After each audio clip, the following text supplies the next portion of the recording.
Subscribe now and press the bell icon. Never miss an update.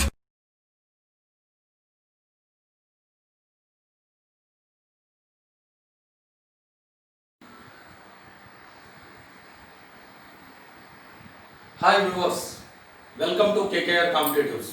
ఈరోజు మనము ఈ క్లాస్లో ఐఆర్ఎస్ వ్యవస్థ గురించి నేర్చుకుందాము. Indian remote sensing satellite system, IRS వ్యవస్థ. Indian remote sensing satellite system, IRS వ్యవస్థ గురించి నేర్చుకుందాము.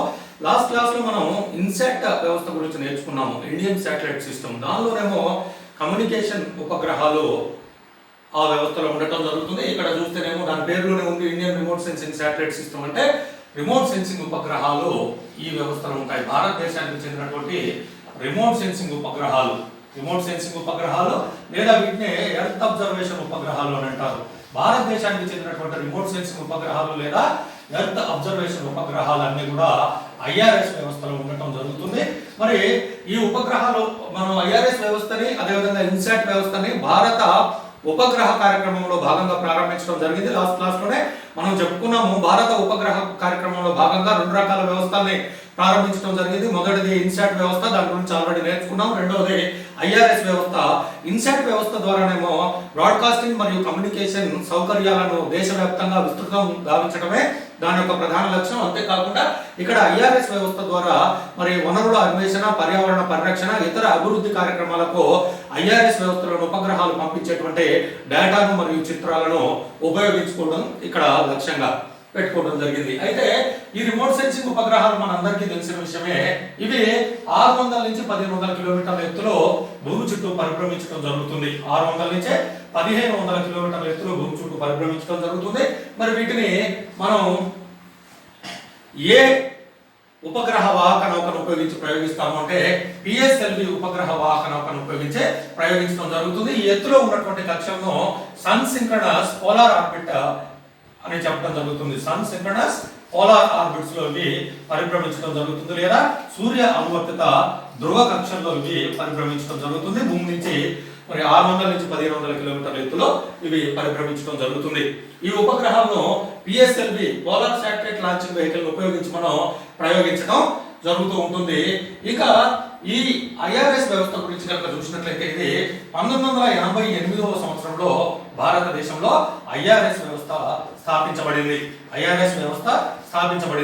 దీని యొక్క ప్రధాన ఉద్దేశం, ఈ ఐఆర్ఎస్ వ్యవస్థ యొక్క ప్రధాన ఉద్దేశం ఏందయ్యా అంటే ఐఆర్ఎస్ వ్యవస్థలో ప్రయోగించబడినటువంటి ఉపగ్రహాలను ఉపయోగించుకుని సముద్ర వనరుల అన్వేషణ, భూ వనరుల అన్వేషణ, అదేవిధంగా అనేక రకాల అభివృద్ధి ప్రాజెక్టుల కొరకు ప్రణాళికల తయారీ వంటి అంశాలలో అత్యున్నత ప్రగతిని సాధించడమే ఈ ఐఆర్ఎస్ వ్యవస్థ యొక్క ప్రధాన ఉద్దేశంగా చెప్పుకోవచ్చు. ఈ ఐఆర్ఎస్ వ్యవస్థ కేవలం భారతదేశంలోనే కాకుండా, అంటే ఐఆర్ఎస్ వ్యవస్థలోనే ఉపగ్రహాలు తీసినటువంటి ఛాయాచిత్రాలను అంటే ఫోటోలను, అదేవిధంగా అవి పంపించబడినటువంటి డేటాను కేవలం భారతదేశంలోనే కాకుండా విదేశాలకు కూడా ఆ డేటాను మనం అమ్మి లేదా మన సర్వీసులను అందించి వాణిజ్యపరమైనటువంటి ప్రయోజనాలను నెరవేర్చుకోవటం జరుగుతుంది. దీని కొరకు national resources management system, national resources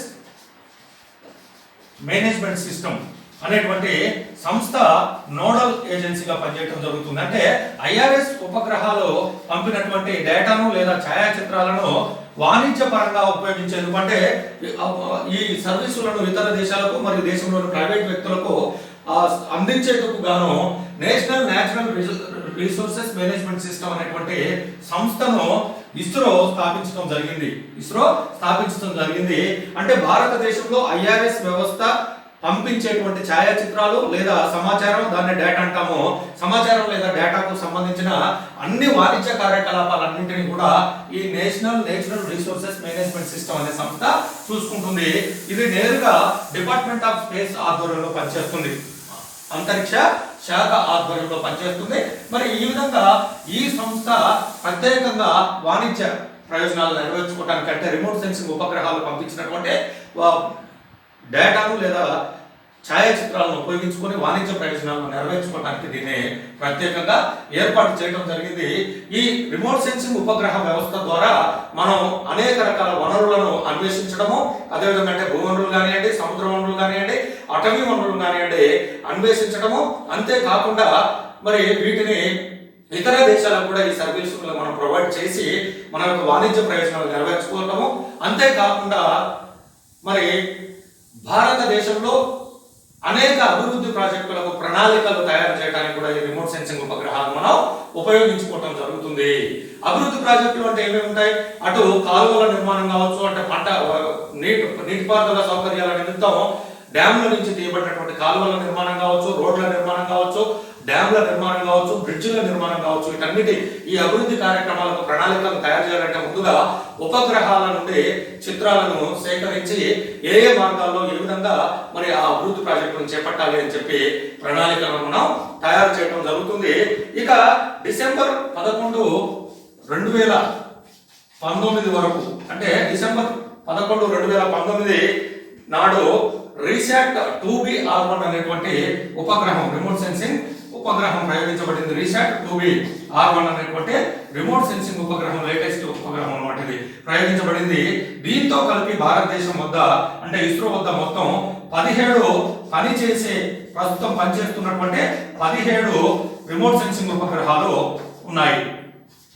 ప్రస్తుతం 17 రిమోట్ సెన్సింగ్ ఉపగ్రహాలు ఐఆర్ఎస్ వ్యవస్థలో పనిచేస్తూ నిర్విరామంగా తమ సేవలు అందించడం జరుగుతుంది. డిసెంబర్ 11, 2019లో మరి చివరిగా రీశాట్ 2B-R1 అనే ఉపగ్రహాన్ని ప్రయోగించడం జరిగింది. దీంతో కలిపి ప్రస్తుతం 17 పనిచేస్తున్న ఉపగ్రహాలు ఉన్నాయి.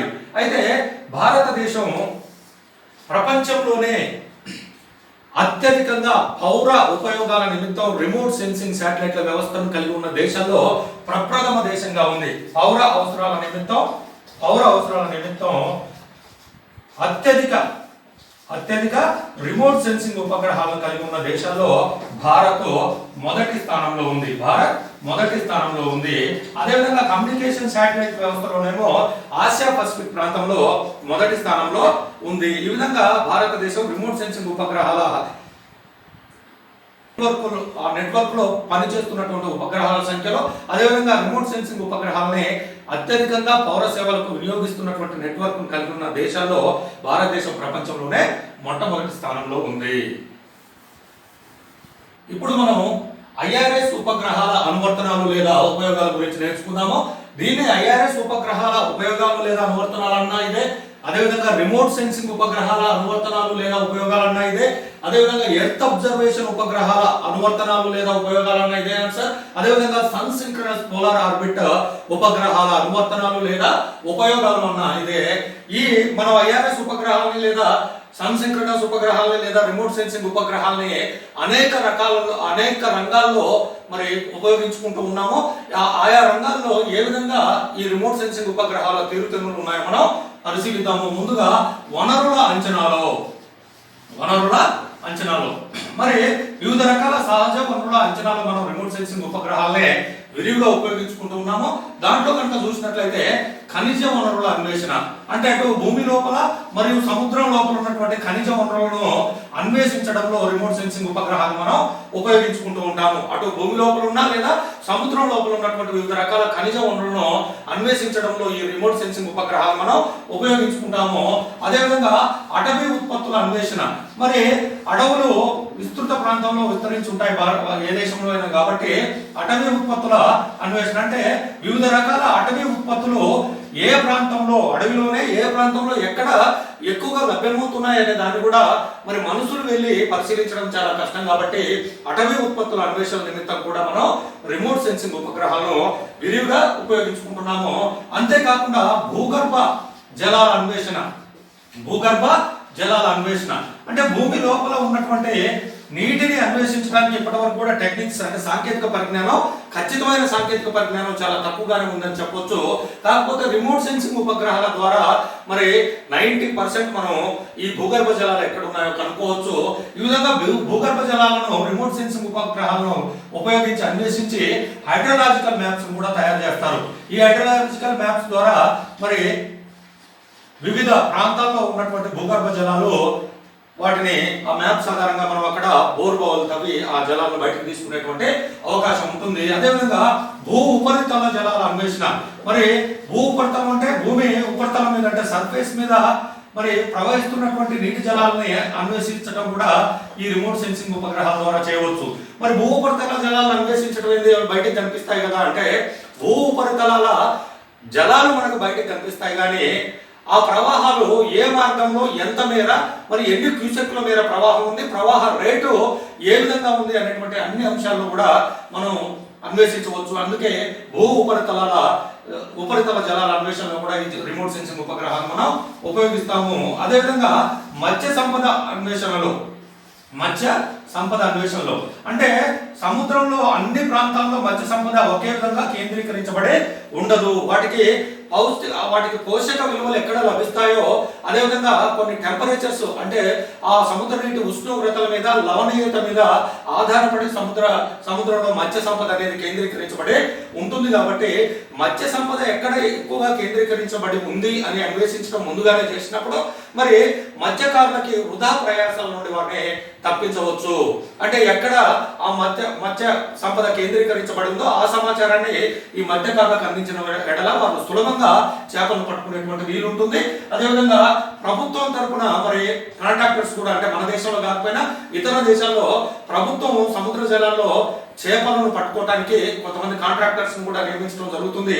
టెండర్ల ద్వారా వారు ఆ కాంట్రాక్టర్ స్వాధీనం చేసుకుని మరి ఎక్కడ మత్స్య సంపద కేంద్రీకరించబడి ఉందో రిమోట్ సెన్సింగ్ ఉపగ్రహాలు ఇచ్చినటువంటి డేటా ఆధారంగా వారు అక్కడ చేపలను వేటాడటం జరుగుతుంది. ఇక రెండవ అనువర్తనం చూసినట్లయితే విపత్తు నిర్వహణలో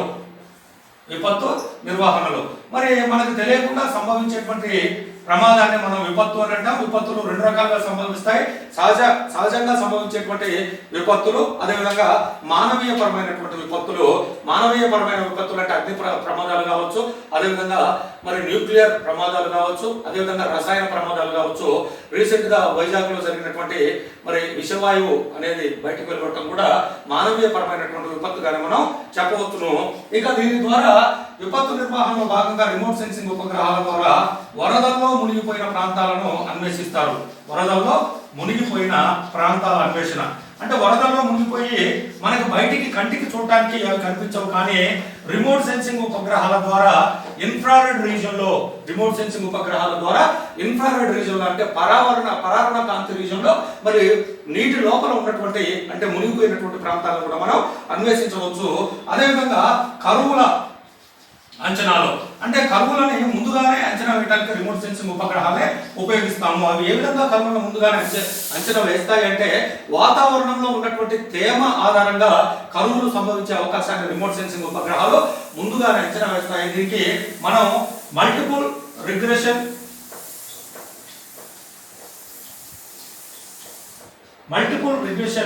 అనే టెక్నాలజీని ఉపయోగించుకుని మరి మనం ఈ కరువులను రిమోట్ సెన్సింగ్ ఉపగ్రహాల ద్వారా ముందుగానే అంచనా వేస్తాము.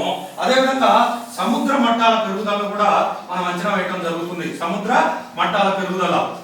మట్టాలు అకస్మాత్తుగా పెరిగితే దాన్ని ముందస్తుగానే గుర్తించి ఆ సముద్ర తీర ప్రాంతాల్లో నివాసం ఉంటున్నటువంటి ప్రజలకు ముందుగానే సమాచారాన్ని ఇచ్చి వారిని విపత్తుల నుండి రక్షించేటువంటి అవకాశం ఉంటుంది. అదేవిధంగా సునామీలను కూడా అంచనా వేయడం అనేది మాన్యువల్ గా కష్టంగానే రిమోట్ సెన్సింగ్ ఉపగ్రహాల ద్వారా చాలా సులభంగానే సునామీలని అంచనా వేయవచ్చు. మరి సునామీలు ఎట్లా ఏర్పడతాయి అంటే అకస్మాత్తుగా సముద్రంలో ఏర్పడేటువంటి అగ్ని పర్వతాల ప్రస్ఫోటనం వల్ల సునామీలు ఏర్పడతాయి, లేదా భూకంపాల వల్ల సముద్రాల్లో ఏర్పడే భూకంపాల వల్ల ఏర్పడతాయి, లేదా సముద్రాల్లో అనుకోకుండా ఆకాశం నుంచి ఉల్కాపాతం జరిగినప్పుడు కూడా ఈ సునామీలు ఏర్పడటం జరుగుతుంది. సునామీలు ఏర్పడినప్పుడు ఆ కేంద్ర బిందువు వద్ద ఒక్కసారిగా నీరు లోపలికి పోయి మరి సడన్ గా పైకి ఉబికి రావడం జరుగుతుంది. దానిని గమనించి రిమోట్ సెన్సింగ్ ఉపగ్రహాలు మరి ఈ సునామీలను కూడా అంచనా వేయడం జరుగుతుంది.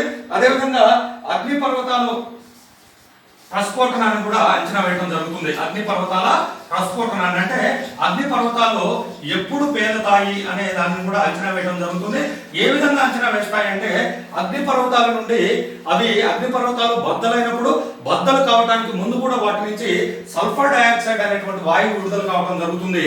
అంటే అగ్నిపర్వతాల నుంచి వెలువడే సల్ఫర్ డయాక్సైడ్ వాయువు పరిమాణాన్ని లెక్కించి దాని ఆధారంగా రిమోట్ సెన్సింగ్ ఉపగ్రహాలు అగ్ని పర్వతాల ప్రస్ఫోటనాన్ని అంచనా వేయటం జరుగుతుంది. ఇక అనేక ప్రమాదాల్లో అంటే అగ్ని ప్రమాదాలు సంభవించినప్పుడు, అదేవిధంగా భూకంపాలు సంభవించినప్పుడు గల్లంతైన ప్రాంతాలను వెతకడంలో, గల్లంతైన ప్రాంతాల అన్వేషణ అంటే భూకంపాలు సంభవించినప్పుడు, అగ్ని పర్వతాలు సంభవించినప్పుడు కొన్ని ప్రాంతాలు గల్లంతైతాయి. అంటే వాటి మీద నుంచి వేరే శిలలు ఆ ప్రాంతాల మీద పడి బయటకు కానరాకుండా ఉంటాయి.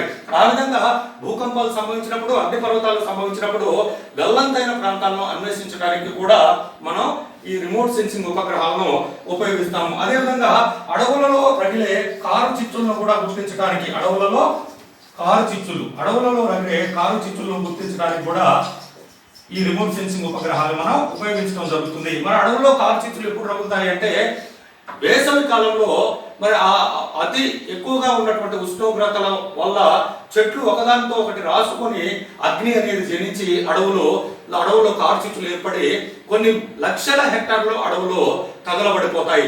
దాన్ని కనుక మనం ముందుగానే గుర్తిస్తే తగు నివారణ చర్యలు తీసుకోవచ్చు. అంటే హెలికాప్టర్ల ద్వారా లేదా విమానాల ద్వారా నీటిని చల్లి ఆ అగ్ని ప్రమాదాలు అంటే అడవులు కాలిపోకుండా కాపాడేటువంటి అవకాశం ఉంటుంది. మరి దాన్ని మనుషులు గుర్తిస్తారా అంటే ఆ దగ్గరలో ఉన్న ప్రాంతాల మనుషులు కూడా గుర్తించలేరు. ఎందుకంటే అది అడవులు పెద్ద వైశాల్యంలో విస్తరించుకొని ఉంటాయి కాబట్టి ఆ చుట్టుపక్కల ఉన్న వారు కూడా అంత తొందరగా వాటిని గుర్తించలేరు. కాబట్టి రిమోట్ సెన్సింగ్ ఉపగ్రహాల ద్వారా వెనువెంటనే అడవుల్లో రగిలేటువంటి కారు చిచ్చుల్ని మనం గుర్తించవచ్చు. అదేవిధంగా భూగర్భ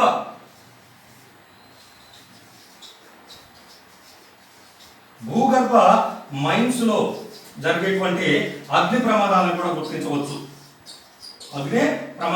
మనం గుర్తించవచ్చు. భూగర్భ తవ్వకాలు లేదా భూగర్భ మైన్స్ లో జరిగేటువంటి లేదా గనులు అనొచ్చు. భూగర్భ గనుల్లో జరిగేటువంటి అగ్ని పర్వతాలను కూడా మనం ఎక్కడికప్పుడు గుర్తించేటువంటి అవకాశం ఉంటుంది. అంటే భూగర్భ గనుల్లో అగ్ని పర్వతాలు అక్కడ ఆ గనుల్లో పనిచేసేటువంటి మనుషులు కూడా ప్రమాదం సంభవించిన తర్వాత గుర్తించడం జరుగుతుంది, కానీ ముందస్తుగానే వాటిని గుర్తించడం అనేది కష్టంగా ఉంటుంది. అందుకే మరి భూగర్భ గనుల్లో జరిగేటువంటి అగ్ని ప్రమాదాలను కూడా మనం రిమోట్ సెన్సింగ్ ఉపగ్రహాల ద్వారా గుర్తించవచ్చు. ఈ విధంగా విపత్తులను గుర్తించి వాటిని నిర్వహించడంలో ఈ రిమోట్ సెన్సింగ్ ఉపగ్రహాలు లేదా ఐఆర్ఎస్ ఉపగ్రహాల యొక్క పాత్ర ప్రధానమైనదిగా మనం చెప్పవచ్చు. మూడవది కనుక చూసినట్లయితే వ్యవసాయ రంగంలో ఐఆర్ఎస్ ఉపగ్రహాల అనువర్తనాలు చూద్దాం. వ్యవసాయ రంగంలో కనుక చూసినట్లయితే మనం వ్యవసాయ రంగంలో భూసారాన్ని అంచనా వేయడంలో రిమోట్ సెన్సింగ్ ఉపగ్రహాలను ఉపయోగించడం జరుగుతుంది. మరి భూసారాన్ని అంచనా వేయడం ద్వారా లాభం ఏందయ్యా అంటే భూసార అంచనా ద్వారా ఏ భూమిలో ఏ రకమైన పోషకాలు మరియు లవణాలు అధిక మొత్తంలో ఉన్నాయో మనం కనుక్కోవడం జరుగుతుంది.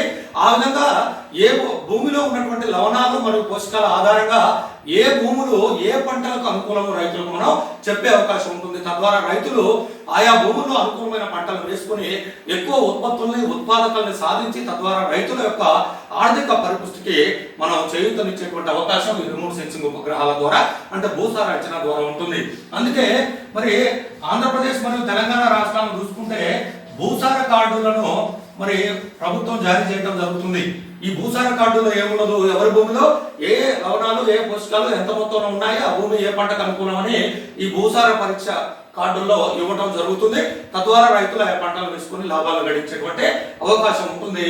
ఆ తర్వాత పంటల తీరును అంచనా వేయడంలో మరి పంటల తీరు అంటే ఏం లేదు, ఒక నిర్దిష్ట సమయంలో అంటే 1 సంవత్సరం కానీ లేదా 10 సంవత్సరాలు కానీ ఒక నిర్దిష్ట సమయంలో ఆహార పంటలు మరియు ఆహారేతర పంటల విస్తీర్ణంలో వచ్చినటువంటి మార్పునే పంటల తీరు అని చెప్పడం జరుగుతుంది. అంటే ఆహార పంటలు సపోజ్ లాస్ట్ ఇయర్ కి ఈ ఇయర్ చూసుకుందాం. లాస్ట్ ఇయర్ ఆహార పంటలు 100 మిలియన్ హెక్టార్స్ లో పండించబడి నేడు ఈ సంవత్సరంలో 90 మిలియన్ హెక్టార్లోనే పండించబడింది అనుకో, ఆ పంటల తీరులో మార్పు ఆహార పంటల్లో 10 మిలియన్ హెక్టార్లు వచ్చింది. అదేవిధంగా ఆహారేతర పంటలు అంటే ఒక నిర్దిష్ట నిర్ణీత సమయంలో ఆహార మరియు ఆహారేతర పంటల విస్తీర్ణంలో వచ్చినటువంటి మార్పునే పంటల తీరు అని చెప్పడం జరుగుతుంది. మరి ఈ పంటల తీరును అంచనా వేయడం ద్వారా ఏందయ్యా లాభం అని అంటే మరి ప్రభుత్వాలు ముందే వీటికి కావాల్సినటువంటి ఉత్పాదకాలను సిద్ధం చేసుకోవాలి. అంటే ప్రభుత్వాలే పంటలకు కావాల్సినటువంటి ఉత్పాదకాలు అంటే ఏముంటాయి అంటే ఉత్పాదకాలు అంటే రసాయన ఎరువులు ఉంటాయి, క్రిమి సంహారకాలు ఉంటాయి, విత్తనాలు ఉంటాయి. ఈ విధంగా ప్రభుత్వాలు ముందస్తుగానే పంటలకు, రైతులకు లేదా పంటలకు కావాల్సినటువంటి ఉత్పాదకాలను సిద్ధం చేయాలి కాబట్టి ఆ బాధ్యత ప్రభుత్వాల మీదనే ఉంటుంది. కాబట్టి మరి ఉత్పాదకాలను ఎప్పటికప్పుడు మరి సిద్ధంగా ఉంచడానికి ఈ పంటల తీరు అంచనా అనేది బహుముఖంగా ఉపయోగపడుతుంది. అందుకే ఈ పంటల తీరు అంచనాలో రిమోట్ సెన్సింగ్ ఉపగ్రహాలు ఉపయోగపడతాయి. అదేవిధంగా పంటల దిగుబడిని అంచనా వేయడంలో పంటల దిగుబడిని అంచనా వేయడంలో కూడా మరి రిమోట్ సెన్సింగ్ ఉపగ్రహాల్లో ఉపయోగిస్తారు. అంటే ఉదాహరణకి పంటల దిగుబడి అంచనా వేస్తేనే మనం జాతీయ ఆదాయంలో కూడా దాన్ని లెక్కించడం జరుగుతుంది. ఒక రైతు 100 క్వింటాల ధాన్యాన్ని పండించాడు అని అంటే అతను తన సొంత అవసరాల నిమిత్తం, అంటే తాను తినడం కోసం ఒక 20 క్వింటాలు 25 క్వింటాలు తాను స్వయంగా ఉంచుకోవడం జరుగుతుంది. ఇంకో 10-15 క్వింటాలని తన చుట్టుపక్కల వారికి లేదా తెలిసిన వారికి అమ్ముకోవడం జరుగుతుంది. ఆ విధంగా మరి మార్కెట్లోకి వచ్చిన పంటే మొత్తం పంట కాదు, మార్కెట్కు రాకుండా కూడా సొంత వినియోగానికి లేదా తెలిసిన వాళ్ళకి ఇచ్చేటువంటి పంట కూడా ఉంటుంది. కాబట్టి మరి జాతీయ ఆదాయం అంచనా వేయాలన్నా, ఇంకేమైనా ఉత్పాదకాలు సిద్ధం చేయాలా అన్నా, లేదా ఉత్పాదకాలను పెంచాలన్నా ఈ పంటల దిగుబడిని ఎప్పటికప్పుడు కూడా ప్రభుత్వాలు అంచనా వేయాల్సి ఉంటుంది. అంతేకాకుండా పంట తెగుళ్ళ అంచనా, మరి పంటలకు ఏమైనా తెగుళ్ళు ఆశించే అవకాశం ఉంటే దాన్ని ముందస్తుగానే గుర్తించి రైతులకు సమాచారాన్ని అందించడం ద్వారా రైతులు తమ జాగ్రత్త చర్యలు తీసుకొని తమ పంటలను ఈ తెగుళ్ళ నుంచి రక్షించుకునేటువంటి అవకాశం ఉంటుంది. అంతేకాకుండా గాలి మరియు నేలలో రెండింటిలో తేమ శాఖాన్ని అంచనా వేయడంలో కూడా ఈ వ్యవసాయ రంగంలో రిమోట్ సెన్సింగ్ ఉపగ్రహాలనే ఉపయోగించడం జరుగుతుంది. అంటే చూడండి, ఇక్కడ తేమ అంచనా ఎందుకంటే అటు గాలిలో అయినా ఇటు నేలలో అయినా ఒక్కో పంటకు ఒక్కొక్క రకమైన తేమ ఉంటేనే ఆ పంటల దిగుబడి బాగా రావడం జరుగుతుంది. ఆ తేమను ఎప్పటికప్పుడు అంచనా వేసే రైతులకి చెప్పడం ద్వారా ఆ తేమ తగ్గితే పెంచుకోవడానికి లేదా తేమ పెరిగితే తగ్గించుకోవడానికి తమ జాగ్రత్త చర్యలు తీసుకునేటువంటి అవకాశం ఉంటుంది. ఇంకా ఇంకొక రంగం కనుక చూసినట్లయితే పర్యావరణ పరిరక్షణలో వీటి యొక్క ప్రాధాన్యతను చూద్దాం. రిమోట్ సెన్సింగ్ ఉపగ్రహాల యొక్క అనువర్తనాలు లేదా ప్రాధాన్యతను చూద్దాం. పర్యావరణ పరిరక్షణలో, మరి పర్యావరణ పరిరక్షణలో ఏ విధంగా ఉపయోగించుకుంటాం ఈ రిమోట్ సెన్సింగ్ ఉపగ్రహాలు అంటే సముద్ర కాలుష్య అంచనాలో మరి వీటిని ఉపయోగించుకుంటాం. సముద్ర కాలుష్యం ఏ విధంగా ఉంది అనేది ముందుగా అంచనా వేసినప్పుడే ఆ కాలుష్య నివారణకు తగు చర్యలు తీసుకునేటువంటి అవకాశం మనకు లభిస్తుంది. కాబట్టి సముద్ర కాలుష్య అంచనా, అదేవిధంగా నదీ కాలుష్యాలను కూడా ఎప్పటికప్పుడు అంచనా వేసి తగు జాగ్రత్త చర్యలు తీసుకునేటువంటి అవకాశం ఉంటుంది. అదేవిధంగా వాయు కాలుష్య అంచనా, అంటే ఏ ప్రాంతంలో ఏ రీతిలో వాయు కాలుష్యం హెచ్చరిల్తా ఉంది అనే వాటిని ముందుగా అంచనా వేసినప్పుడే మనం తగు జాగ్రత్త చర్యలు తీసుకుని ఆ కాలుష్యాన్ని తగ్గించేటువంటి అవకాశం ఉంటుంది. అదేవిధంగా ఎడారి భూములు, బంజరు భూములు, క్షార భూముల విస్తరణను ఎప్పటికప్పుడు అంచనా వేయడం జరుగుతుంది. ఎడారి భూములు, బంజరు భూములు, క్షార భూముల విస్తరణను, అంటే ఎడారిలో విస్తరించడం మంచిది కాదు, అదేవిధంగా బంజరు భూములు విస్తరించడం మంచిది కాదు, క్షార భూములు లేదా లవణ భూములు విస్తరించడం కూడా మంచిది కాదు. వీటన్నిటిని ఎప్పటికప్పుడు అంచనా వేస్తే మరి ఆ భూములు పనికి రాకుండా పోకముందే తమ నివారణ చర్యలు తీసుకొని పర్యావరణాన్ని కాపాడవచ్చు. అదేవిధంగా పోడు వ్యవసాయ తీరుతెన్నులను తెలుసుకోవడానికి కూడా దీన్ని ఉపయోగిస్తారు. పోడు వ్యవసాయ తీరుతెన్నుల అంచనా. పోడు వ్యవసాయం ఎక్కువగా అటవీ ప్రాంతాల్లో గిరిజనులు ఈ పోడు వ్యవసాయాన్ని చేయడం జరుగుతుంది. తద్వారా మరి అడవులు నాశనం చేయబడి పర్యావరణానికి కూడా మరి ప్రమాదం వాటిల్తుంది. కాబట్టి ఎప్పటికప్పుడు ఈ పోడు వ్యవసాయాన్ని అంచనా వేసి తద్వారా తగు నివారణ చర్యలు తీసుకోవడం జరుగుతుంది. అదేవిధంగా ఫారెస్ట్ బయోమాస్ అంచనా. ఫారెస్ట్ బయోమాస్ అంటే ఏం లేదు, పచ్చదనాన్ని అంచనా వేయడం జరుగుతుంది. అంటే ఫారెస్ట్ బయోమాస్ ను అంచనా వేయడం ద్వారా అడవులు ఏ రకంగా నరికివేతకు గురవుతున్నాయో అర్థం చేసుకునే అవకాశం ఉంటుంది. అంటే పచ్చదనం తగ్గిందంటే ఆటోమేటిక్ గా అడవులు నిర్మూలించబడ్డాయంటే అర్థం. విధంగా ఫారెస్ట్ బయోమాస్ ను ఎప్పటికప్పుడు అంచనా వేసి అడవుల నరికివేతను నివారించవచ్చు. అదేవిధంగా వివిధ సముద్ర, భూ మరియు సముద్ర ఆవరణ వ్యవస్థలపై నిఘా పెట్టవచ్చు. వివిధ భూ మరియు సముద్ర ఆవరణ వ్యవస్థలపై నిఘా అంటే ఇక్కడ చూడండి, మరి బయలాజికల్ హాట్స్పాట్స్ ఉంటాయి, అదేవిధంగా అడవుల్లో వివిధ భూ ఆవరణ వ్యవస్థలు ఉంటాయి, భూమి మీద ఉంటాయి, అదేవిధంగా సముద్రంలో కూడా ఆవరణ వ్యవస్థలు ఉంటాయి. ఆ ఆవరణ వ్యవస్థలకు ఇబ్బంది కలిగినప్పుడు జీవ వైవిధ్యం నశించి అది పర్యావరణం మీద ప్రభావం పడేటువంటి అవకాశం ఉంటుంది. కాబట్టి వివిధ రకాల భూ మరియు సముద్ర ఆవరణ వ్యవస్థలను ఎప్పటికప్పుడు మరి వాటిని పరీక్షిస్తూ, అంటే నిఘా ఉంచుతూ ఏవైనా జరగకూడని కార్యక్రమాలు అక్కడ జరిగితే వాటిని నివారించేటువంటి అవకాశం ఉంటుంది. అంతేకాకుండా ఉపరితల ఉష్ణోగ్రత పెరుగుదల అంచనా. అంటే ఉష్ణోగ్రత పెరుగుదల అంచనా. ఎప్పటికప్పుడు సముద్ర ఉష్ణోగ్రతలో పెరుగుదల, అదేవిధంగా భూ ఉష్ణోగ్రతలో వచ్చేటువంటి పెరుగుదలను అంచనా వేయడం జరుగుతుంది. ఈ విధంగా అంచనా వేయడం ద్వారా మరి దానికి తగు జాగ్రత్త చర్యలు మనం తీసుకునేటువంటి అవకాశం ఉంటుంది. అదేవిధంగా మంచు కరిగే తీరు తెన్నులు కూడా ఎప్పటికప్పుడు అంచనా వేయడం జరుగుతుంది. మంచు కరిగే తీరు తెన్నులు అంటే మంచు కరిగే రేటును కూడా అంచనా వేయడం జరుగుతుంది. మంచు ఎక్కువగా కరుగుతుంది అంటే దాని అర్థం గ్లోబల్ వార్మింగ్ పెరిగిపోతున్నట్టు. ఆ విధంగా మంచు కరిగే తీరు తెన్నులను, ఆ విధంగా కరగటం వల్ల కలిగే నష్టాలను కూడా ఎప్పటికప్పుడు మనం అంచనా వేసేటువంటి అవకాశం ఉంటుంది. ఇప్పుడు 5వ అనువర్తనాన్ని కనుక చూసినట్లయితే అభివృద్ధి కార్యక్రమాల్లో మరి ఏ దేశంలోనైనా అభివృద్ధి కార్యక్రమాలని చేపట్టాలి అని అంటే ఖచ్చితంగా దానికి ముందస్తుగా ప్రణాళికల్ని తయారు చేయాల్సి ఉంటుంది.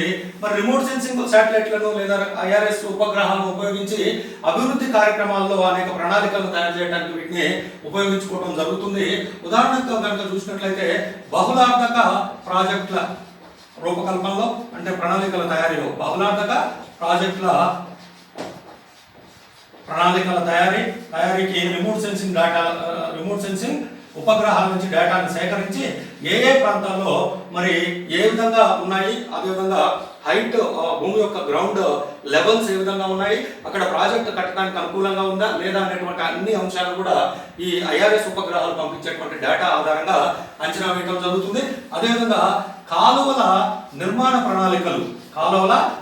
ప్రణాళికలు తయారు చేయడానికి కూడా రిమోట్ సెన్సింగ్ ఉపగ్రహాలు పంపేటువంటి డేటాని ఉపయోగించడం జరుగుతుంది. అంటే కాలువలు ఎప్పుడైనా మరి డ్యామ్ దగ్గర నుంచి డౌన్లో ఉంటేనే కాలువలో ప్రవాహం బాగా జరుగుతుంది, నీటి ప్రవాహం. కాబట్టి ఎటువైపు డౌన్ ఉంది, ఎక్కడి నుంచి వెళ్తే డౌన్ నుంచి వెళ్తాము, లేదా ఎక్కడ హైట్స్ ఉన్నాయి అనేటువంటి అన్ని భూ లెవెల్స్ అన్నింటినీ కూడా ఈ రిమోట్ సెన్సింగ్ ఉపగ్రహాలు పంపించేటువంటి డేటా ద్వారా కాలువల నిర్మాణ ప్రణాళికల తయారీ సమయంలో అంచనా వేయడం జరుగుతుంది.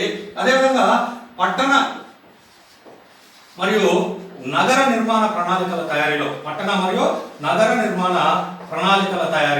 మరి కొత్త నగరాలు కాకపోయినా ఉన్నటువంటి పట్టణాలని మరియు నగరాల్ని ఎక్స్టెండ్ అయ్యే నేపథ్యంలో మరి పాత పద్ధతులనే, సాంకేతిక పద్ధతులను ఉపయోగించకుండా ఆ ఇప్పుడు నిర్మించేటువంటి కొత్తగా ఎక్స్టెండ్ చేసేటువంటి ప్రాంతాలను మళ్ళీ ఒక 500 సంవత్సరాలకు అనుగుణంగా వచ్చే మార్పులకు అనుగుణంగా ఉండే విధంగా మరి పట్టణ మరియు నగర నిర్మాణ ప్రణాళికలు తయారు చేయడానికి ఈ రిమోట్ సెన్సింగ్ ఉపగ్రహాలు మనం ఉపయోగించుకోవడం జరుగుతుంది. అదేవిధంగా వాటర్ షెడ్ ప్రోగ్రాంల రూపకల్పన మరి వాటర్ షెడ్ అంటే మనం తర్వాత క్లాసెస్ లో చూస్తాము. వాటర్ షెడ్ ప్రోగ్రాంల రూపకల్పన, అదేవిధంగా వాటి నిర్వహణ. వాటర్ షెడ్ అంటే ఏమీ లేదు, జనరల్ గా ఒక నిర్దిష్ట ప్రాంతంలో అది ఎంత ఏరియా అయినా కావచ్చు, ఏ ప్రాంతంలోనైనా ఒక ప్రాంతం హైట్ అంటే ఎత్తుగా ఉండి మరి పల్ల ప్రాంతాలు, ఎత్తు ప్రాంతాలు, ఈ విధంగా ఒక ప్రాంతాన్ని కనుక తీసుకుంటే ఈ ప్రాంతంలో వర్షం పడిన నీరు ఈ విధంగా ఎత్తుగా ఉన్నటువంటి ప్రాంతాల నుంచి మరి పల్ల ప్రాంతాలను ప్రవహించి ఈ విధంగా ప్రవహించుకుంటూ చిన్న చిన్న పిల్ల కాలువలు, అదేవిధంగా ఈ పిల్ల కాలువలన్నీ కలిసి మరి ఒక పెద్ద కాలువ, అదేవిధంగా ఇక్కడ పిల్ల కాలువలు ఇవన్నీ కలిసి ఒక పెద్ద కాలువ, మరి ఈ పెద్ద కాలువలన్నీ కలిసి చివరికి ఒక ప్రవాహం లాగా ఈ ప్రాంతం నుంచి బయటకు వెళ్ళడం జరుగుతుంది. ఈ ప్రాంతాన్నంతటిని కలిపి మనం వాటర్ షెడ్ అని చెప్పడం జరుగుతుంది. ఈ విధంగా వాటర్ షెడ్ ప్రోగ్రాంలు అంటే ఏం లేదు, వాటర్ షెడ్ ప్రోగ్రాంల ద్వారా ఆ ప్రాంతంలో ఉన్నటువంటి నీరుని మరి భూమిలోకి ఎక్కువగా ఇంకే విధంగా చేయటమే వాటర్ షెడ్ ప్రోగ్రామ్ యొక్క ప్రధాన లక్ష్యం. ఆ విధంగా వాటర్ షెడ్ ప్రోగ్రాంని రూపకల్పన చేయాలి అంటే ముందుగా ఏ ప్రాంతంలో మరి పల్లపు ప్రాంతాలు, మెరుగు ప్రాంతాలు ఉన్నాయి, ఏ ప్రాంతంలో ఏ విధంగా మరి వర్షం నీరు ప్రవహించే అవకాశం ఉంది అనేటువంటి అన్ని అంశాలను కూడా మనం ఈ ప్రణాళికలు తయారు చేయడానికి అంచనా వేయాలి. ఆ విధంగా వాటర్ షెడ్ ప్రణాళికలు రూపొందించిన తర్వాత కూడా అవి ఏ విధంగా నిర్వహించబడుతున్నాయి అనేటువంటి అంచనా కూడా వేయాలి. అందుకు మనం రిమోట్ సెన్సింగ్ ఉపగ్రహాలను లేదా IRS ఉపగ్రహాలని ఉపయోగించడం జరుగుతుంది. ఆ తర్వాత ఆయకట్టు ప్రాంత నిర్వహణలో అంటే ఆయకట్టు ప్రాంతం అంటే ఏం లేదు, ఏ ప్రాంతాలకైతే మరి డ్యామ్ల ద్వారా అంటే బహుళార్థక సాధక ప్రాజెక్టుల ద్వారా నీరు అందించబడుతుందో ఆ ప్రాంతాల్లో మరి నీరు నిర్వహణ ఏ విధంగా ఉంది, ఎక్కడైనా కాలువలు గండ్లు లీకేజీలు పడి నీరు వృధా అవుతుందా, మరి నీరు సక్రమంగానే వెళ్తుందా, లేదా ఎక్కడైనా అడ్డంకులు ఉన్నాయన్నటువంటి అన్ని అంశాలతో కూడినటువంటి నిర్వహణ మనం ఆయకట్టు ప్రాంత నిర్వహణ అంటారు. ఈ విధంగా ఆయకట్టు ప్రాంత నిర్వహణలో కూడా దీన్ని రిమోట్ సెన్సింగ్ శాటిలైట్లను మనం ఉపయోగించడం జరుగుతుంది.